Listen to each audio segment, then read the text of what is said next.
Je vais commencer par ajouter du vinaigre au lait bouillant. J'utilise du vinaigre d'alcool et 3 litres de lait.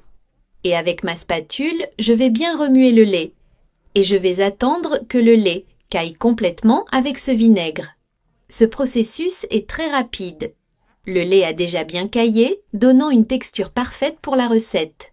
Maintenant, je vais éteindre le feu et laisser reposer pendant 5 minutes, juste jusqu'à ce que le petit lait se sépare complètement. Il a déjà un peu refroidi et cette partie blanche est déjà complètement réunie. Maintenant, je vais prendre ma casserole et ajouter ce liquide dans un bol avec une passoire pour séparer le petit lait du lait. Une fois cela fait, je vais soulever ma passoire pour égoutter complètement le petit lait. Et avec l'aide d'une spatule, je vais appuyer pour faire sortir tout l'excès de liquide. Aujourd'hui, vous allez apprendre une recette incroyable de fromage à tartiner, qui peut être faite à la maison, tellement c'est facile. Et pour continuer, je vais passer la partie caillée du lait dans ce mixeur. J'adore les recettes rapides depuis que j'ai découvert ce fromage à tartiner.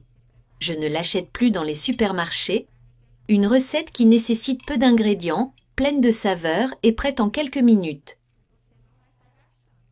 Pour continuer, je vais aussi ajouter une cuillère à soupe de beurre,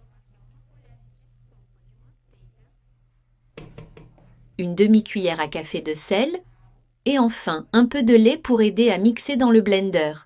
Maintenant, je vais fermer mon mixeur et bien mixer tout cela.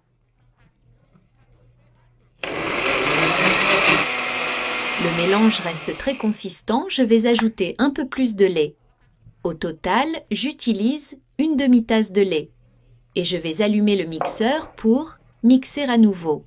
Et avec une spatule, je vais mélanger pour ne pas forcer le mixeur. Je vais fermer et mixer à nouveau pendant 2 minutes de plus. J'ai déjà bien mixé, je vais retirer mon mixeur. Et dans ce bol, je vais ajouter tout mon fromage à tartiner. Observez comme notre fromage à tartiner maison est crémeux, idéal pour étaler sur du pain ou pour ajouter une touche spéciale à vos recettes. Maintenant, je vais l'organiser dans tout le bol, en veillant à ce que chaque portion soit uniforme et bien répartie. Pour un résultat final parfait, il m'a donné un total de 500 g de fromage à tartiner. Je vais passer un bon moment sans l'acheter au supermarché. Et notre fromage à tartiner est prêt à être servi. Il a cette consistance crémeuse. Vous pouvez le mettre au réfrigérateur pour le conserver, il se conservera pendant des jours. Maintenant, je vais prendre un toast pour le manger en accompagnement. Faites-le, je suis sûre que tout le monde adorera cette délicieuse recette.